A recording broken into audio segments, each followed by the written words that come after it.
that we carry inside us.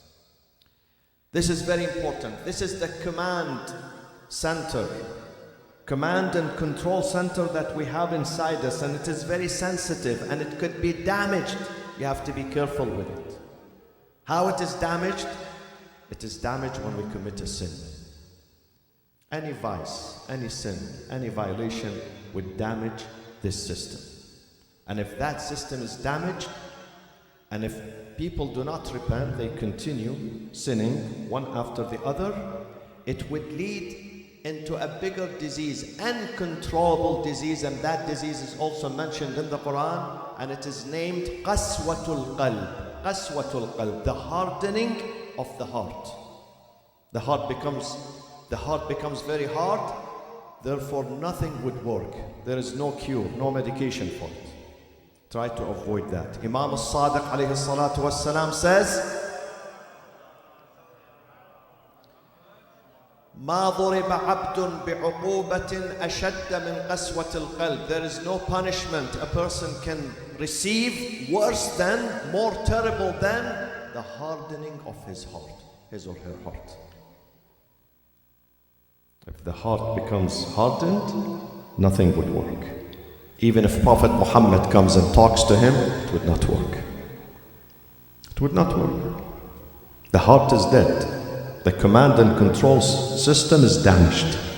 There is no communication. Imam al-Sadiq again, alayhi salatu wassalam, says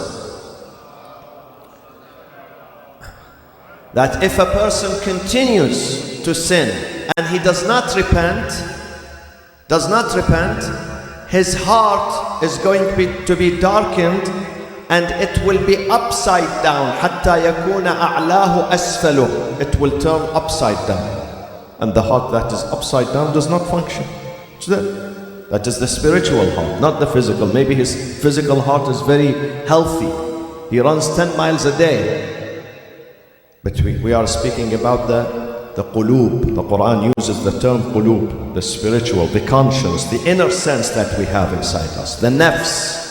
وَنَفْسٍ وَمَا سَوَّاهَا فَأَلْهَمَهَا فُجُورَهَا وَتَقْوَاهَا قَدْ أَفْلَحَ مَنْ زَكَّاهَا. Indeed, is a prosperous the one who purifies his soul.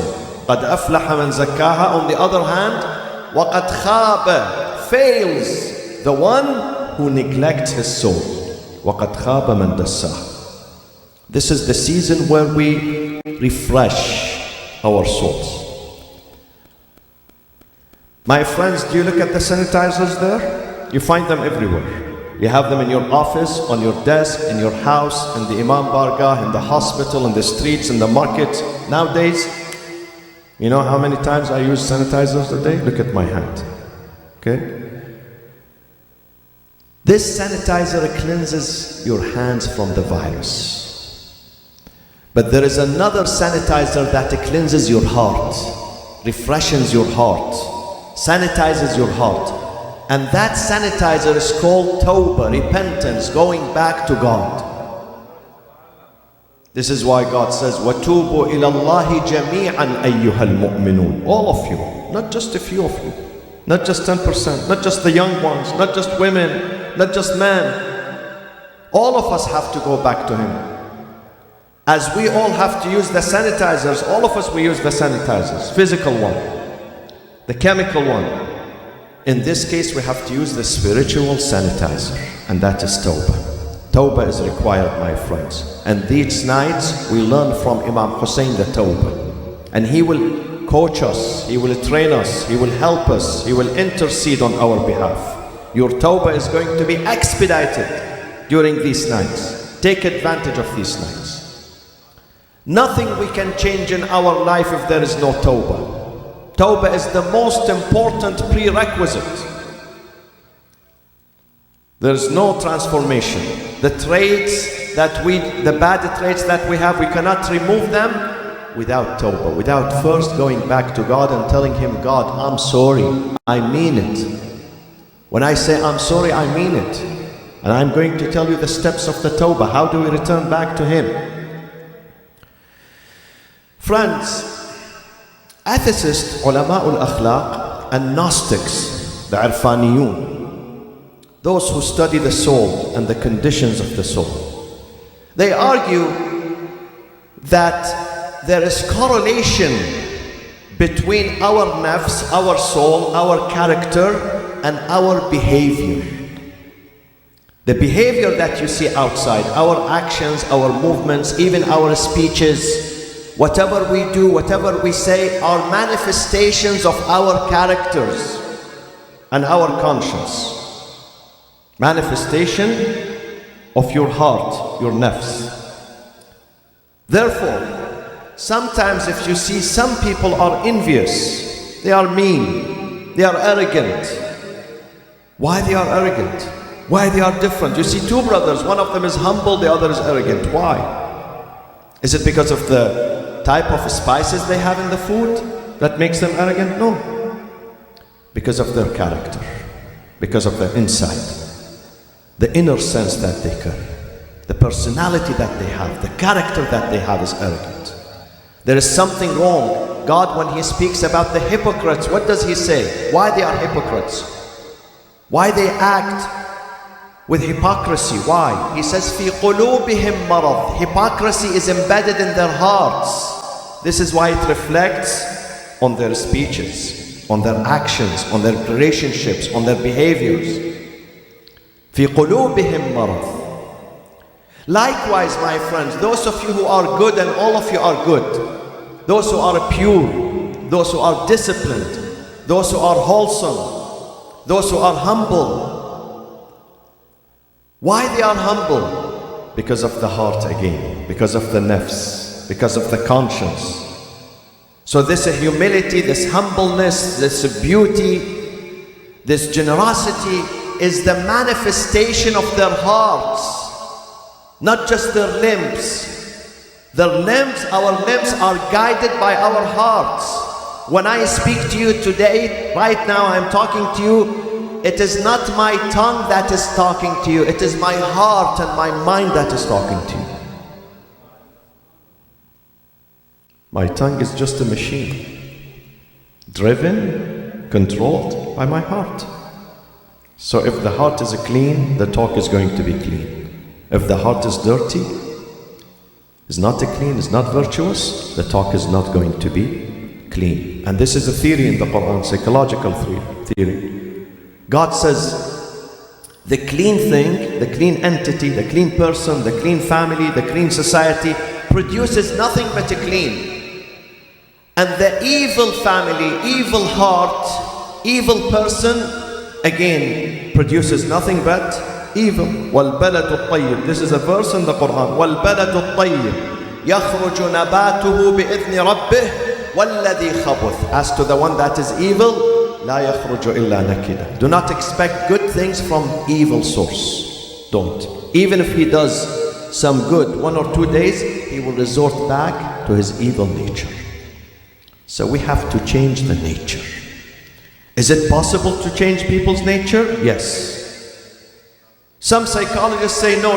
You are born with terrible traits, bad traits, and you are not going to change, even if you try. Some theologians and philosophers wrongly believe, that God, when He created mankind, He divided them into 2 groups, 2 camps. He said, this group, whatever it does, it goes to paradise. And the other group, whatever it does, I don't care, they have to go to Jahannam. This is wrong. This is against God's justice, against God's mercy. God has given us the free choice. إِنَّا هَدَيْنَاهُ السَّبِيلِ إِمَّا شَاكِرًا وَإِمَّا كَفُورًا. God never forces anyone from day one to be a good Muslim, neither He forces or imposes on anyone to be a terrible person. Never. Yes, He shows the way, He sends messengers, clear signs. He would invite us once, twice, 50 times, 500 times. But then at the end of the day, He says, listen, you are free. You have a free choice. You may do whatever you like to do, but I'm going to hold you accountable tomorrow. إِنَّا هَدَيْنَاهُ السَّبِيلَ إِمَّا شَاكِرًا وَإِمَّا كَفُورًا. And this is the core belief of the school of Ahlul Bayt. School of Ahlul Bayt are in the middle, moderate in the middle. This is what Imam al-Sadiq alayhi salam says. The Ash'arite, the followers of Abu al-Hasan al-Ash'ari, the Ash'arite believes in coercion, that God created you like a machine. You like a machine, and God is keeping the control in His hand, remote control, and He's controlling you. If you come to the mosque tonight, it's not because of your choice. God pushed you to come. And if someone tonight is dancing up and down in the nightclub and drinking, it's not because of his choice. God pushed him, forced him to go. This is what they think, the Ash'arite. And this is a vast majority in the Sunni tradition, by the way. Among them the Hanbalites, among them the Wahhabis. They believe in coercion. We are like animals. We have no choice in this life. On the other hand, there is Mu'tazilite who exactly oppose the Ash'arite. Mu'tazilites say no, there is 100% freedom and a free choice. No, it's not 100%. Sometimes you try to marry someone and you spend time and your effort and you send her good messages and you talk to her dad and you do everything, but it doesn't work. It doesn't work. And sometimes you don't want to marry someone else, but after 2 years, you end up marrying her. God is our partner, as I said the other day. We partner with God in decision making. We partner with God. God says, I leave you. It's like your father, your wise father. He says, listen, son, I want you to be independent. You make the decision, but consult with me. Consult with me. I see everything you do. I observe everything you do. So if you do a mistake, I'll be there to correct it. But He leaves the choice for us. God leaves the choice for us, but sometimes He does interfere. Like the father and the mother who love their children, if they play with fire, they does interfere. They tell them, this is wrong. I would not allow you to do something dangerous. This is how we see it. Imam al-Sadiq says, neither absolute coercion when it comes to the choice, neither absolute coercion, God does not coerce us or force us, nor absolute freedom. وَإِنَّمَا, the fact of the matter, أَمْرٌ بَيْنَ أَمْرٍ. It's in the middle. So my friends, prophets came, for what reason they came? They came to nurture us for tarbiyah. Even these majalis, my friends. My friend, these majalis, some people think only for azadari. Yes, azadari is an important part. Is an important part of our tradition. But it's not our ultimate goal. Ultimate goal of these majalis, these sessions, is what? Is tarbiyah, nurturance. To change, to be better Muslims. That is the important goal. Anbiya came to treat the soul. Like the physicians, we have many physicians. Among them, Dr. Parvez Shah, may Allah give him long and happy and a prosperous and healthy life, inshallah. Physicians, they work on the bodies. Here, our structure. When you have some pain, when you have some suffering, you go to your physician. He'll try to fix it for you. The Anbiya and the Prophets and the Imams and the spiritual leaders work on your nafs, on your soul. God says about the Prophet Muhammad sallallahu alayhi wa sallam, هو الذي بعث في الأميين رسولا منهم يتلو عليهم آياته ويزكيهم ويعلمهم. The job of the Prophet is what? Yuzakkihim, to purify. He would cleanse them. Cleanse them through being himself a good example. The Prophet is infallible. Unlike some people outside who think that prophets are not necessarily infallible. Unlike the Old Testament, the New Testament, and some of other Muslims who believe that the Prophet committed sins, violations, we say no, he has to be a role model. If our leader commits a sin, then I would not go and complain about someone else. Because we look up to them. We look at the difference between me and the Prophet. We both preach, we both use the microphone, the pulpit. But the Prophet, before he tells us what to do or what not to do, what is halal and what is haram, he follows these instructions himself. We the speakers, people like me, we just speak. Many of us are not good examples. We have two different characters. One when we sit here, the other when we are among people. Two different personalities. And this is one of the reasons we are behind. Because ikhlas is missing. Ikhlas is when you're inside and outside, they match. When public and private, they match. You don't have two faces. You don't have two faces. You have only one face, one behavior. You don't care about how people are going to judge you. You care about how God is going to judge you. The Prophet had one face. His inside and outside was the same. This is why he was successful. This is why when a person comes one time to the Prophet, only one time, sometimes they would come to his mosque and they stand there outside. They hear one sentence, they rush to him, they say, Ashhadu an la ilaha illallah wa ashhadu anna Muhammadan Rasulullah. Because his nasiha, his speech was genuine, not artificial, not superficial, genuine. Like genuine medicine. Some medicines are forgery, counterfeit. They have no effect. The other day in Germany, a nurse, she injected 100,000 people, they said, or 10,000, something like that. It was in the news. They thought that this is Pfizer, you know.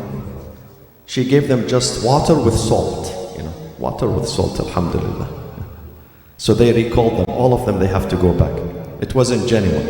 If it is not genuine, it would not work. The speech of the Prophet was genuine. When it gets out from the heart, it goes into the heart. But if it goes out only from the mouth, it falls on the ears only on the ears. It does not penetrate the heart. Quraysh, they would not allow their young ones to approach the Prophet. And when they are asked why, let them just go on and listen to him. They say, no. Muhammad is sahir, magician. He has an enormous power. Once they listen to one sentence, he knocks them down. He attracts them. He would attract them to him. So we don't even allow them to go and listen to him. Because he was genuine. His job is to refine. هو الذي بعث في الأميين رسولا منهم يتلو. He rehearses the verses of God and then he purifies them. He teaches them. So there is room for change. There is room for change. Any person, you bring any person, there is room for change, provided that they follow the steps. They must follow the steps. If they don't follow the steps, even if he's the son of the Prophet, he will slip away. He will deviate. Like the story of the son of Noah.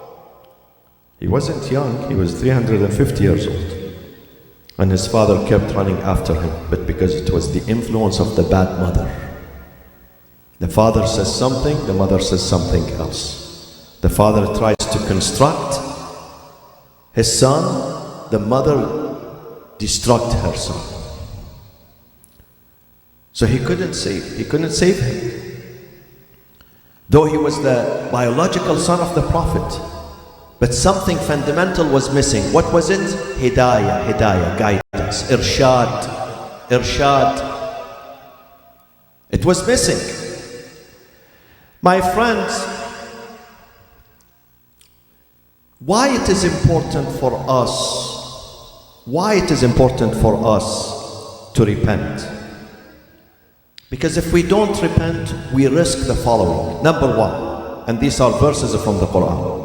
Number one, if we do not repent, if we keep sinning, if we postpone repentance, we say, well, when I go to Hajj, now I have plenty of time, I'm young, I'm busy, inshallah one day I go to Hajj, at that time I will inshallah repent, I will pay my dues, I will start praying, I will observe hijab, I will quit drinking, I quit smoking, I quit drugs, I quit stealing.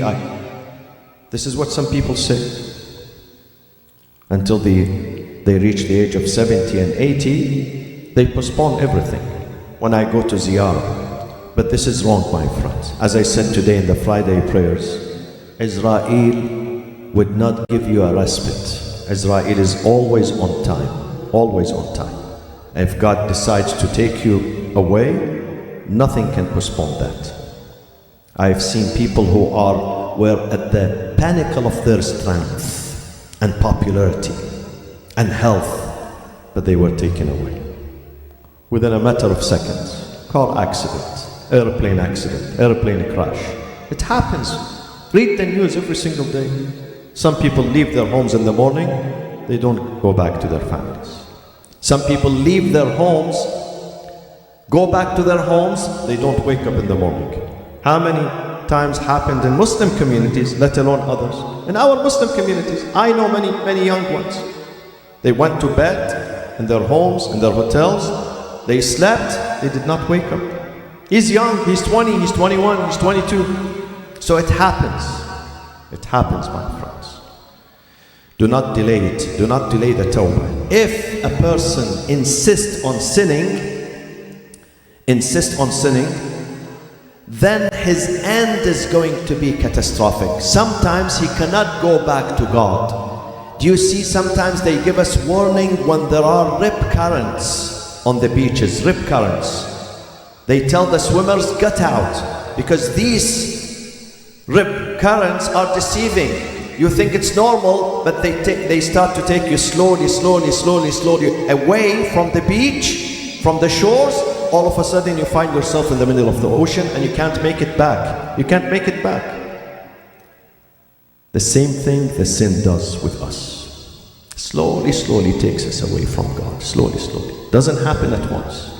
Over a period of time. And then you reach a point, you want to go back to God, but you can't. You are crippled, disabled. And this is a verse in the Quran. And this verse was recited by Lady Zainab alayhi salam in the session of Yazid ibn Muawiyah. ثم كان عاقبة الذين أساءوا السوء أن كذبوا بآيات الله وكانوا بها يستهزئون. The end, the last round of people who أساءوا السوء, they kept committing sins, they did not repent, kept committing sins. And كذبوا, they denied and they rejected the signs of God, and they were mocking them. Some people who came to fight Imam Hussein, some of them, they prayed behind the Prophet Muhammad in the first line. Do you know that? In the first line, in his mosque, 50 years before. In the first Jama'ah, in the first line of Jama'ah behind the Prophet. But yet they were willing to come and murder his grandson in Karbala. Why? Because they committed sins. They did not repent. This is the first casualty. The end could be catastrophic. You cannot reclaim yourself. You cannot save yourself. Even if you want to.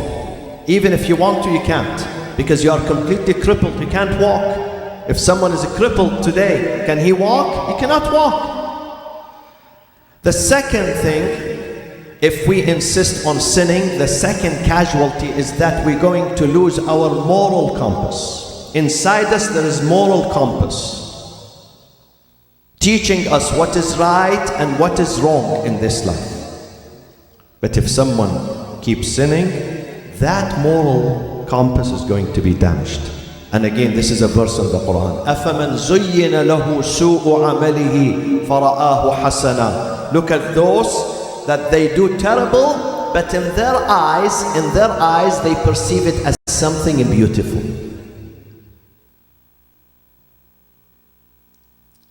He does something ugly, something terrible, ugly, but he looks at it as something beautiful. God says in Surah Al-Kahf, chapter 18, قُلْ هَلْ نُنَبِّئُكُمْ بِالْأَخْسَرِينَ أَعْمَالًا. Oh Muhammad, tell your community, do you want me to tell you about the most losers, the biggest losers? Not those who lost their homes, their businesses, or their wives, or their kids, or their health, or their savings. No. Who are they? He says, الَّذِينَ ضَلَّ سَعْيُهُمْ فِي الْحَيَاةِ الدُّنْيَا وَهُمْ يَحْسَبُونَ أَنَّهُمْ يُحْسِنُونَ صُنْعًا. Those who have been misguided in this life, they do wrong while they think they are doing right. The moral compass is going into the damaged, doesn't work.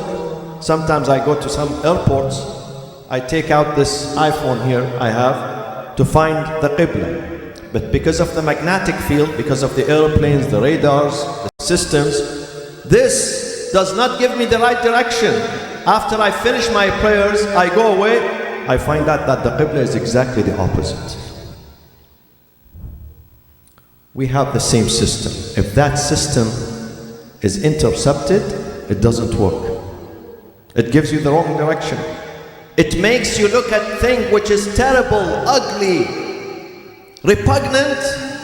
You look at it as something good. Another example is the murderers of Imam Hussein. When they came to Karbala, you know, some of them, they said they did the niyyah of qurba. He said, I murder Imam Hussein qurbatan ila Allah ta'ala. Can you imagine? Can you imagine? Such darkness, such loss. He's coming to murder the grandson of the founder of Islam, and he's saying, I am doing that qurbatan ila Allah. This is what they say. What does that mean? It means they look at something that is bad, terrible, as something beautiful. Ibadah, act of worship. Why? Because they kept sinning. Imam Hussein said to them, you know why? Some of those, not most, some of them were Shia. Those who invited, I'm going to tell you at the end, the story of Muslim ibn Aqil, how Kufa changed. After they invited Imam Hussein, how they turned against him.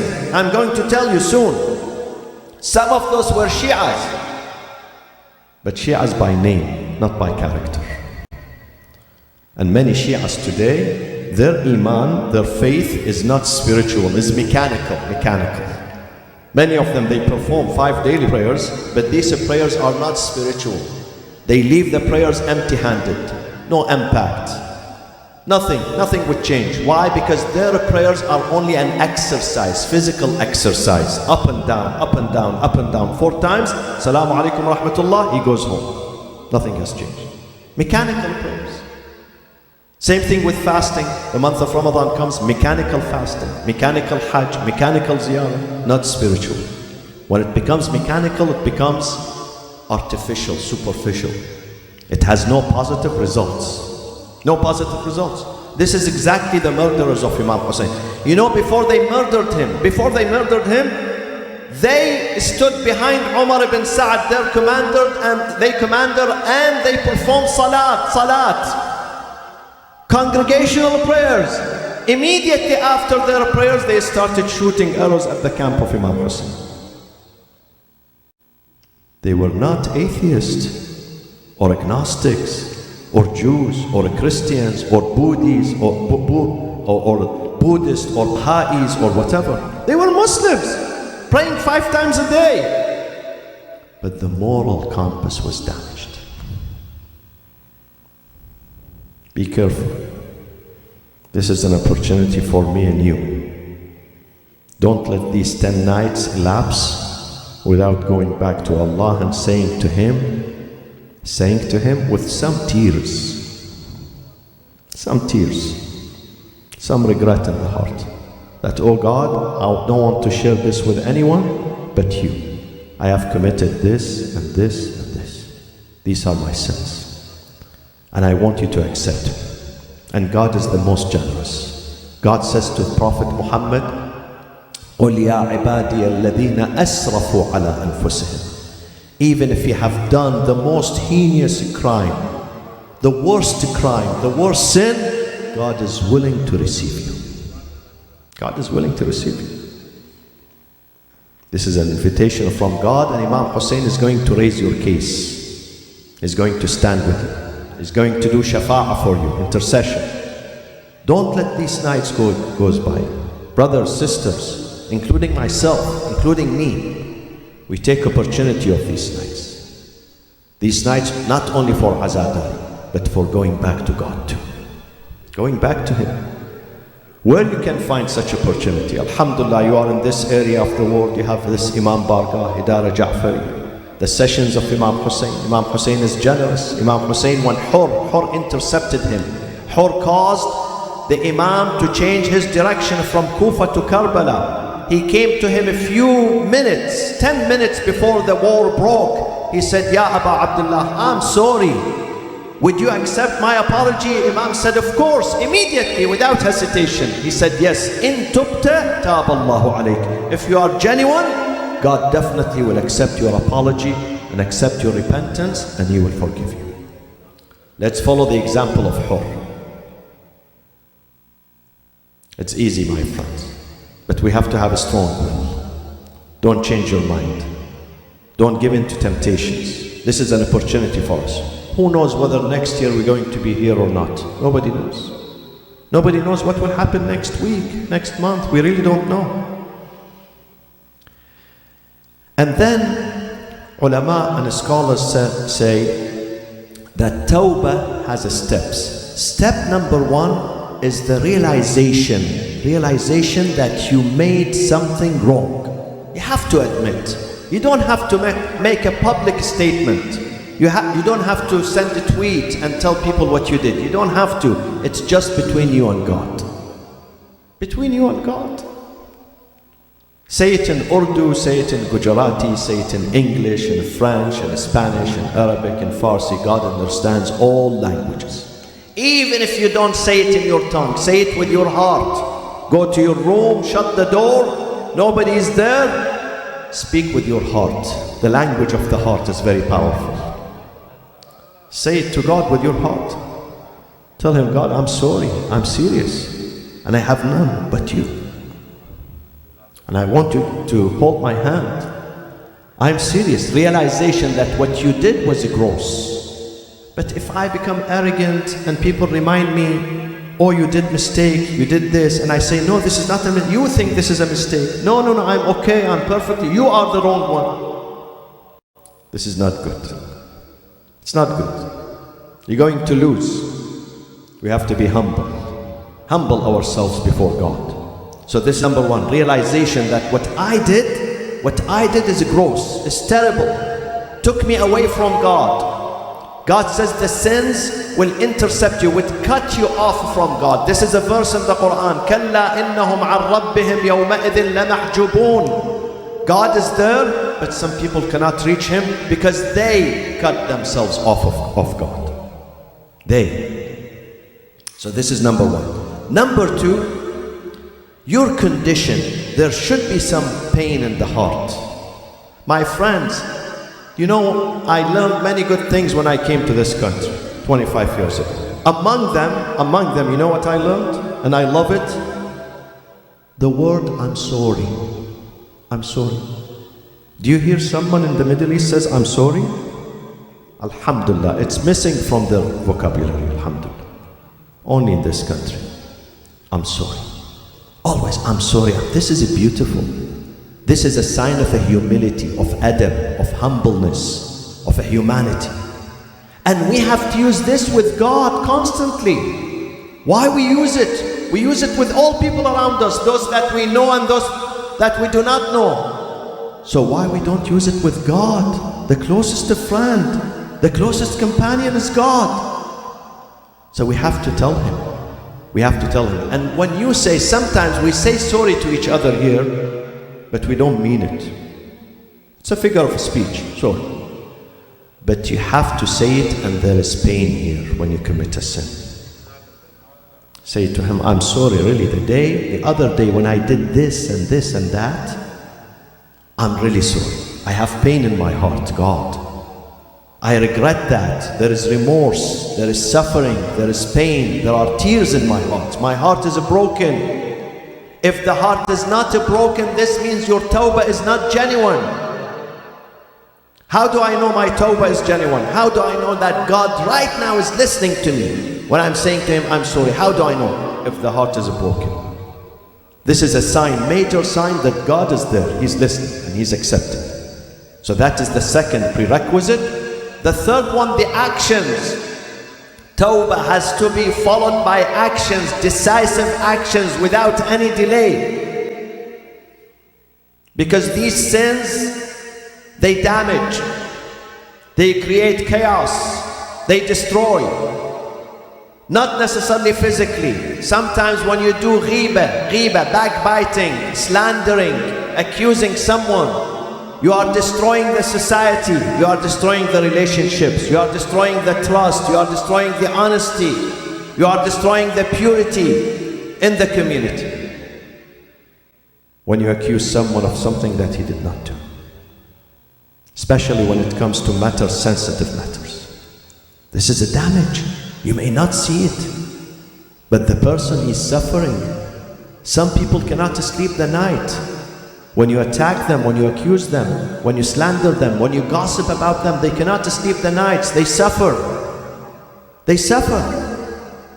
But you don't see it, of course. You don't see the damage because it's not material, it's not physical. It's hidden. So you have to go back to God and try to fix this damage. Fix it. God says in the Quran, إِلَّا مَنْ تَابَ وَآمَنَ وَعَمِلَ عَمَلًا صَالِحًا. You did something bad, now you have to replace it with what? With good. I'll give you one example and I go. I'm done tonight. A house, a room, a place, an office, a space where sin is being committed. Something had been committed there, something terrible, something bad. It could be drinking, it could be fornication, it could be anything. Sexual harassment, whatever. There are millions of sins. In the same room, in the same office, in the same house, you have to do an act of obedience for God, an act of worship. If in that room you had a mixed party, people are jumping up and down, dancing, drinking, in the same room, in the same hall, in the same house, you have to have a majlis of aza and remembrance of Allah subhanahu wa ta'ala. In the same room. This is how you cleanse it. You know, in some hotels, before you check in, they tell you to stay, to wait in the lobby because we want to cleanse your room. After this COVID-19, they have to clean it and cleanse it, okay? What they call it, doctor? Sanitizing the room? Yes? They don't allow you to go. They say we have to cleanse it first, sanitize the room and then you can go. The room is contaminated, it's dangerous for you to go. Likewise, my friends, the homes, the rooms, the offices, the spaces where God was disobeyed and rules of religion and ethics were violated, these places are contaminated. You have to sanitize them. How do you sanitize them? How do you, with alcohol? No, not with alcohol, not with these sanitizers. With ibadah, act of ta'ah, act of obedience, act of worship, and act of tawbah, genuine tawbah.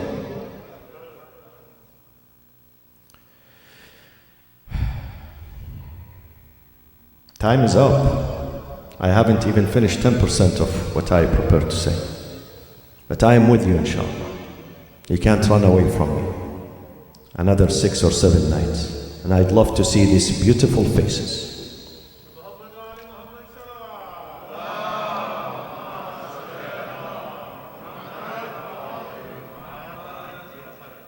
Pakistanis and Indians are my favorite.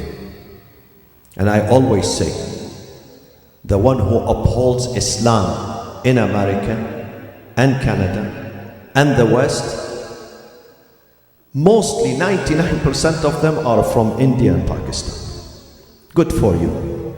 Good for you. You are very fortunate, believe me. Very fortunate. Alhamdulillah. The one who donated for this place, for this Imam Bargah, for hundreds of Imam Bargahs that we have. They could have spent their money on other things, on weddings, on parties, on food, on vacations. But God sent them a special invitation and they responded. Good for you, alhamdulillah. And you are raising your kids. See, I love those kids. Those kids that you have around you who are sitting now, you don't worry about their future. If they grow up in these majalis, in these sessions, you don't worry about them in the future. So therefore, even mothers, if they are pregnant, they have to come because the baby would hear the majlis. Even if she's pregnant, let her come to this majalis. These majalis are of refinement, tasfiyah, tazkiyah, purification. When we raise our kids, our daughters, our sons, our young ones, in these sessions, you worry, you are worry-free. You don't worry about their future. They are safe. Muslim ibn Aqil, I'd like to mention his story, very brief. The first cousin of Imam Hussein alayhi salam. The ambassador of Imam Hussein to the people of Kufa. Imam Hussein received invitation letters from Iraq, from Kufa. Kufa was the capital of Iraq at that time, an important city. So when he was in Mecca, people of Iraq knew that he left Medina to Mecca. He's staying there for 4 months. They sent him hundreds, rather thousands of letters of invitation. Imam Hussein asked Muslim ibn Aqil, his confidant, his advisor, someone who enjoyed farsightedness and wisdom. He said to him, Muslim, I want you to go to Kufa to discover the situation, study the situation, survey it, and report back to me, see whether Kufa is ready to receive me and help me or not. So he went on an expedition trip to Kufa. He's not from Kufa. He went, and as Imam Hussein instructed him, he went to the house of Mukhtar ibn Ubayd al-Thaqafi, one of the prominent figures of Ahlul Bayt, the followers of Ahlul Bayt in the city of Kufa. The governor, Yazid ibn Muawiyah, changed the governor of Kufa. He changed the governor of Kufa. His name was An-Nu'man ibn Bashir. He kicked him out and he replaced him with Ibn Ziyad. Ibn Ziyad was very ruthless, godless, a murderer, who murdered many people in different cities and towns, among them Basra. He was in Basra, so he asked him to move from Basra immediately to Kufa, because Imam Hussein has the intention of going to Kufa, and we want a very strong governor there.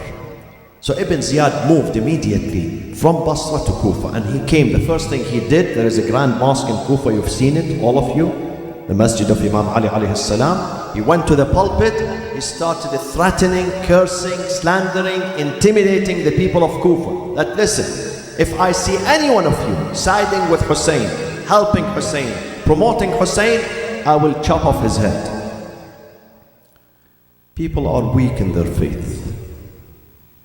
Imam Hussein says, maybe you can gather a huge number, but with a small movement, small shaking, 90% of them are going to leave you. And this is exactly what happened. Muslim ibn Aqil was there. As soon as he arrived, 18,000 people paid allegiance to him. He reported back to Imam Hussein that Kufa is ready for you. أَلَا قَدْ أَيْنَعَتِ الثِّمَارُ وَاخْضَرَّتِ الْأَرْضِ. People are ready to sacrifice, to stand with you. People are tired of this ruthless government of Bani Umayyah. They are ready to help you, to support you. This is what he reported back to Imam Hussein. But then after a few days, one Ibn Ziyad came and he was intimidating the people. People changed their mind. A wife comes to her husband, a wife comes to her husband and tells him, listen, you are a breadwinner, you have kids, leave Hussein, we want to live here. A father comes to his son, he says the same thing. So people started to disperse. They left Muslim. Muslim had to move from the house of Mukhtar to the house of Hani ibn Urwa, one of the companions of the Prophets, one of the loyal disciples of Amir al-Mu'mineen, Ali ibn Abi Talib alayhi salatu wassalam. But soon his place was discovered because of the surveillance, the espionage of Bani Umayyah, and therefore he had to leave the house of Hani ibn Urwa in Kufa. He came to the mosque to pray. There were 300 people with him. After he finished the prayers, there were only 30 people behind him. When he reached the door of the masjid, there were only 10 people with him. By the time he was in the street, there was no one with him. He was completely deserted. Inna lillahi wa inna ilayhi raji'un. Tragedy, my friends. Tragedy. Look at the quality of this. Is when religion is mechanical, this is the result. They know he's the ambassador of Imam Hussein, but they deserted him. After paying allegiance to him, after shaking hands with him and telling him we will support Hussein, now he's alone. So he started walking in the streets of Kufa, not to know where to go, until he reached the house of a lady, humble lady by the name of Taw'a. Nobody knew anything about her. But look, because of her noble stand with Muslim, because she sheltered him, she is being remembered and celebrated every night in Muharram, every year. He reached her house. He knocked at the door. She came out. He said to her, I am thirsty. She went inside. She brought him a cup of water. He took the water and then he sat there. After a while, she opened the door. She found him to be there. He's a stranger. She doesn't know him. She cannot trust him. She said to him, Ya Hada, I don't permit you, oh man, I don't permit you to sit here. It's haram. I'm a single mother here. So please leave my doorstep. Go to your family. Go join your family. Muslim ibn Aqil stood.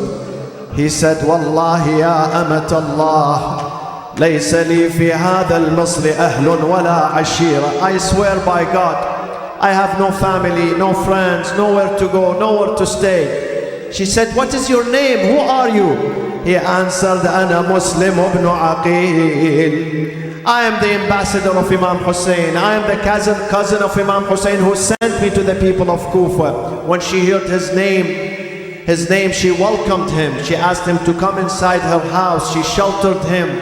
She gave him food. She took care of him. She respected him. He refused to eat the food. It was about sunset. He spent the whole night in communion with Allah subhanahu wa ta'ala, in dua, in the prayers. That was the last night in his life. When dawn broke, they soon discovered his place. They surrounded the house from all directions. He came out. He was fighting with them, defending his integrity with full courage and resilience until they were able to capture him. When they captured him, they started hitting him with their swords. They handcuffed him. He was bleeding. He was thirsty. He asked for some water. They brought him a cup of water. But because he was bleeding, the water was mixed with blood. He could not drink it. The second time they bring him water, it is filled with blood. The third time is the same. He said, then I know God does not want me to drink water. God wants me to die like my master Hussein, thirsty. They took him to Ibn Ziyad, to his palace. He ordered him to be killed. They took him to the rooftop of the palace of Kufa. He turned towards Mecca. He knows Imam Hussein now is coming from Mecca to Kufa. He said, Assalamu alayka ya Aba Abdullah. My greetings, my salam, my peace to you, O Aba Abdullah. Please, Aba Abdullah, the situation has changed. You don't have any supporters, Ya Aba Abdullah. Look at what is happening to your cousin. They beheaded him. They throw his sacred body from the roof to the ground, and then they started pulling him in the markets of Kufa. Imam Hussein received the message of the martyrdom of Muslim. The wife of Muslim being the sister of Imam Hussein, Ruqayya al-Sughra, she was in the caravan with Imam Hussein, and her daughter Hamida was there. So Imam Hussein came to the women's section. He asked for Hamida. Hamida was surprised. Why, among all the kids, Imam Hussein wants to see me? When Imam Hussein hugged her, she realized she was very intelligent. She said, something happened to my dad. He said, but I am your dad. I am going to take care of you. She started crying. Imam said, why do you cry? She said, Ya Aba Abdullah, my uncle, I know you soon are going to be murdered. I'm crying for you, O Hussein. Inna lillah wa inna ilayhi raji'un wa saya'lamu alladhina zalamu ayya munqalabin yanqalibun. والعاقبة للمتقين نسألك اللهم وندعوك. Please raise your hand. This is the moment of dua and supplication.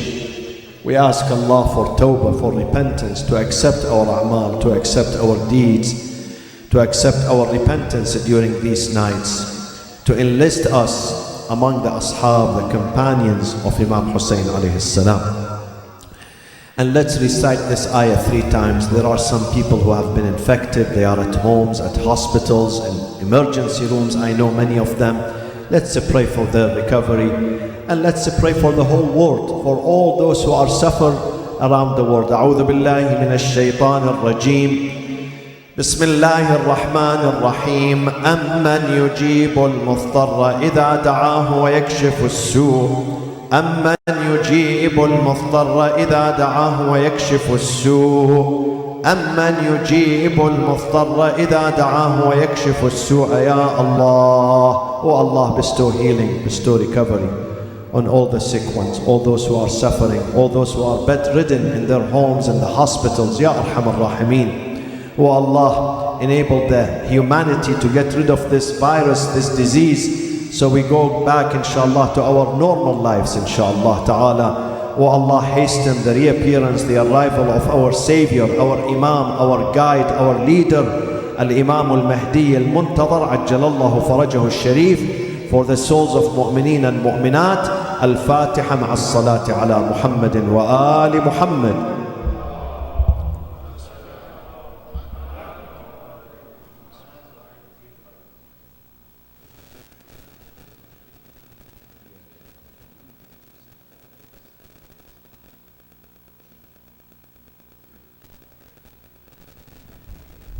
Hussein, Hussein, Hussein, Hussein, Hussein, Hussein, Hussein, Hussein,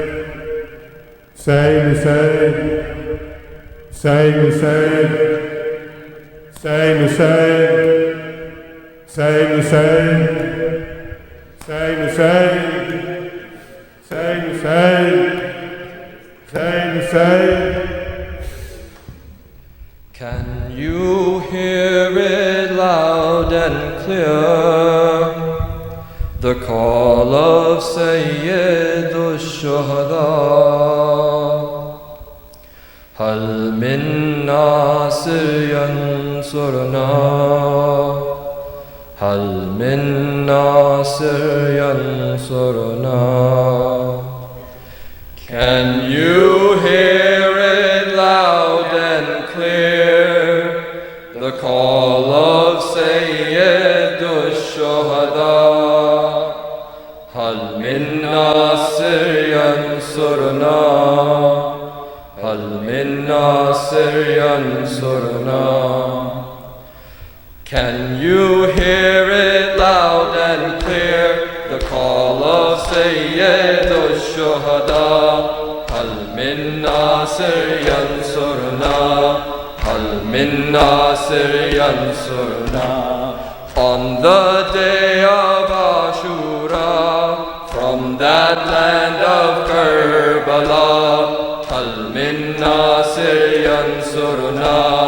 Hal min nasir yansurna? Hal min nasir yansurna? Hal min nasir yansurna? Hal min nasir yansurna? Hal min nasir yansurna? Battered and surrounded by the likes of Shimro Hurmala, hal min nasir yansurna? Hal min nasir yansurna? Battered and surrounded by the likes of Shimro Hurmala, hal min nasir yansurna? Hal min nasir yansurna? Hurt and thirsty, yet his cry reaches everyone near and far. Hal min nasir yansurna? Hal min nasir yansurna?